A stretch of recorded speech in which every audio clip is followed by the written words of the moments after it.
The story opens inside a rundown house that looks like it lost a fight with time, and time won by knockout. Inside, a man and his wife are being beaten mercilessly by a group of loan sharks. One of them is holding a red-hot iron like he's about to do laundry in hell. The man is bleeding from the mouth, trembling as he begs. Man choking on blood. Please, just one more month, I'll pay you back, I swear. The leader steps closer, smiling calm, confident, and completely dead inside. Leader, if you borrowed from someone else to sell your organs, that's what responsible adults do. He grabs the man by the throat and raises the iron toward his face. Leader, a little pain might help you understand how it feels when people don't get their money back. The iron moves closer. Then he notices the woman. She's shaking, breathing fast, and her fingers are working the phone like her life depends on it.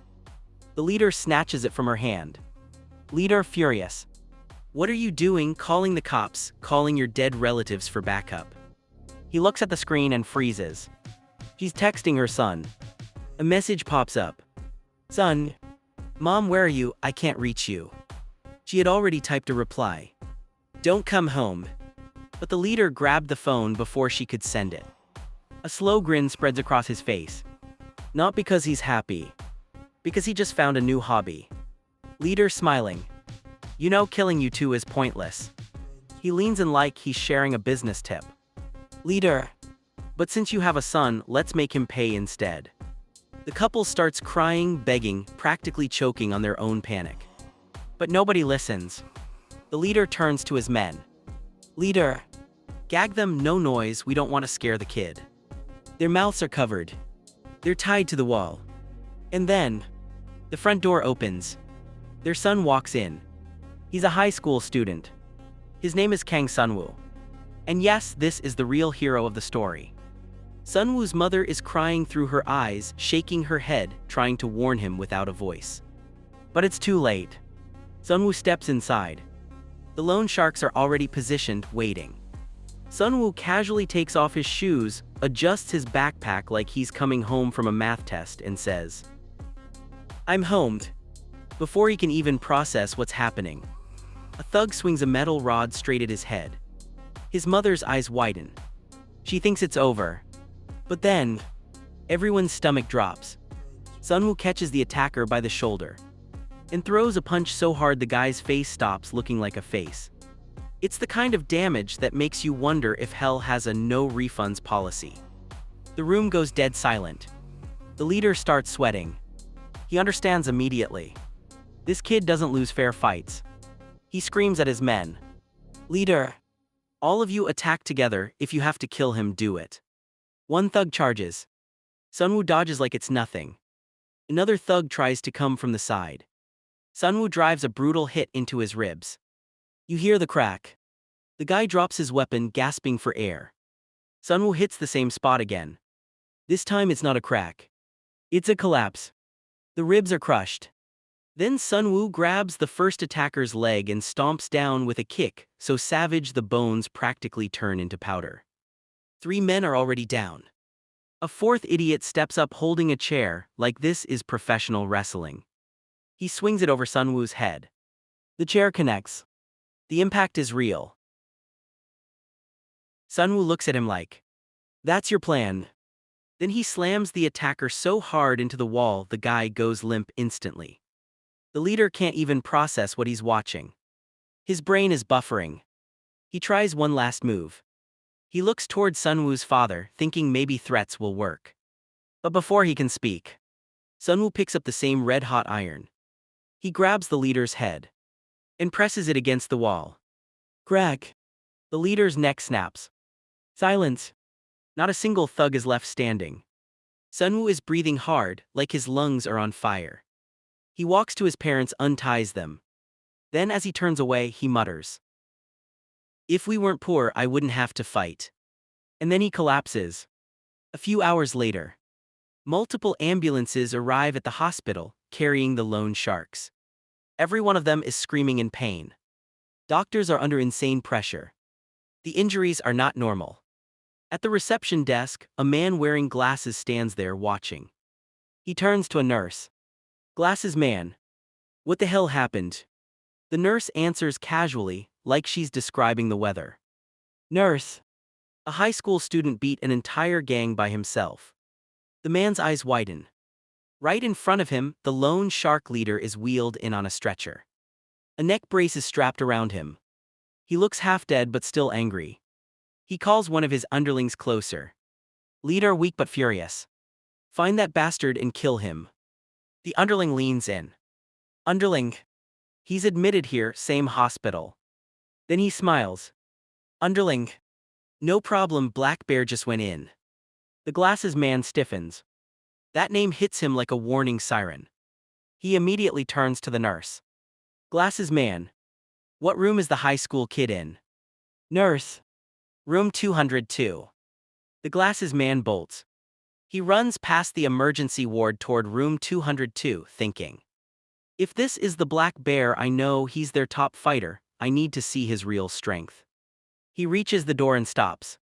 Instead of entering, he peeks in. He feels a little bad for the kid. But curiosity wins. He wants to see Black Bear fight. Inside, Sun-woo is still hooked to an IV drip. And he's facing Black Bear. Black Bear mutters to himself. Black Bear. I thought they called me for a real threat. He looks Sun-woo up and down. Black Bear. This is just some high school punk. Then he speaks louder. Black Bear. Don't take it personally, I've got debts to collect. He smirks. Black Bear. But you're interesting, you're not scared. He steps forward. Black Bear. All right, let me show you what fear actually feels like. Sun-woo doesn't give him the chance. He throws a lightning-fast jab. But Black Bear is faster. He slaps Sun-woo across the head so hard Sun-woo crashes to the floor. Like someone swatting a mosquito. Sun-woo lies there coughing blood. Outside, the glasses man watches, impressed. Black Bear's speed is insane. He delivered exactly what his reputation promised. Black Bear laughs. Black Bear. Kid, you can act tough all you want, but if you come at me with your eyes wide open. He pauses, smiling. Black Bear. I'll still put you down. But then, everyone freezes. Sun-woo slowly gets up. He wipes blood from his mouth. And looks Black Bear dead in the eyes. You talk a lot for someone who hasn't done anything yet. Black Bear's smile twitches. He's annoyed. But also excited. Because this is the thrill he lives for. The glasses man's expression turns serious. He realizes something. Black Bear isn't just teaching the kid a lesson. He's trying to kill him. The glasses man is about to rush inside. But Sun-woo dodges Black Bear's first strike. And lands a brutal kick straight to his face. The glasses man's eyes widen. He never imagined anyone could knock Black Bear off balance. But Black Bear catches himself with his hands before falling. The glasses man exhales slightly. Of course, Black Bear is called the physical king nationwide. He can't go down that easily. Black Bear smiles. Black Bear. You think I'm going to fall from a high school kick. But before he can finish. Bang. Sun-woo punches him. Right in the face. Black Bear's face slams into the floor. He drops. Now even the glasses man can't believe it. That's impossible. But Sun-woo doesn't stop. He rains down punch after punch. It looks like he's trying to beat wisdom into him. Black Bear, barely holding on, manages to grab Sun-woo around the waist. And squeezes with full force. Sun-woo is caught off guard. Black Bear grins through the pain. Black Bear. It's embarrassing using my ultimate move on a high schooler. His grip tightens. Black Bear. But this is where it gets fun. The glasses man recognizes it immediately. The Bone Crusher. A move nobody survives. He thinks he has to stop the fight. But then, he freezes. Sun-woo is still moving. Black Bear's eyes narrow. He doesn't understand why Sun-woo's bones aren't snapping. Sun-woo pushes upward with pure strength. And then, bang!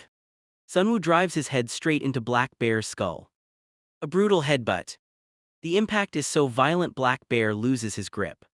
For a second, he honestly wonders if Sun-woo has metal implants in his head. But Sun-woo doesn't stop. One headbutt. Then another. And another. Skull cracking. Teeth breaking. Face turning into paste. The glasses man finally shouts. Glasses man. Stop, he's already unconscious. Then calmer but urgent. Glasses man. Get a grip, if you don't stop now, cleaning this up is going to be a nightmare. He immediately makes a call. Glasses man on phone. Head trauma from a car accident, room 202, building B, get in here now. Sun-woo, who looked drained like his body was running on fumes, turned to the man in glasses. Who the hell are you people? The man in glasses calmly pulled out a business card and held it out. Glasses man. Call the contact on this card, he can give you everything you want. Sun-woo frowned, confused. So you're on his team? The glasses man chuckled. Glasses man. No, I was thinking I might be on yours. Before Sun-woo could respond, several masked men entered the room. They moved like professionals. Their job was clear. Pick up Black Bear and erase the mess. One of them leaned toward the man in glasses. Masked man.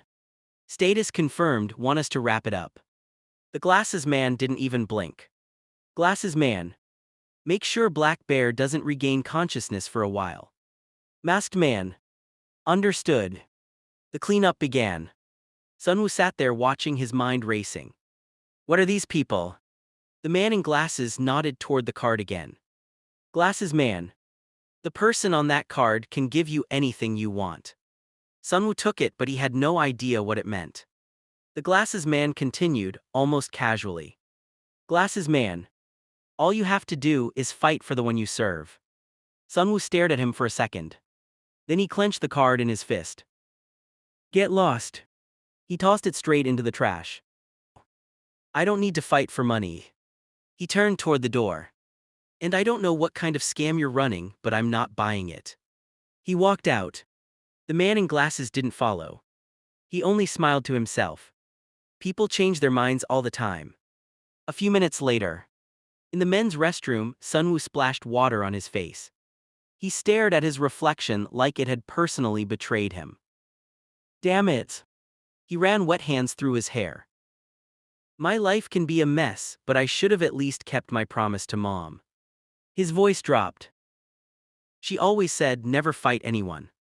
Right then his father walked in. His father looked worn down. You tell me. He turned fully toward him. Who do you think is responsible for this? His father didn't answer. Sun-woo stepped closer, anger spilling out like it had been trapped too long. Why didn't you do anything? He pointed at him. You were a boxing champion. His laugh was bitter. Who do you think is responsible for this? His father didn't answer. Sun-woo stepped closer, anger spilling out like it had been trapped too long. Why didn't you do anything? He pointed at him. You were a boxing champion. His laugh was bitter. How does a former champion end up buried in debt like this? He shook his head. You had offers, you had opportunities. Then his voice turned colder. So what was it, pride? He scoffed.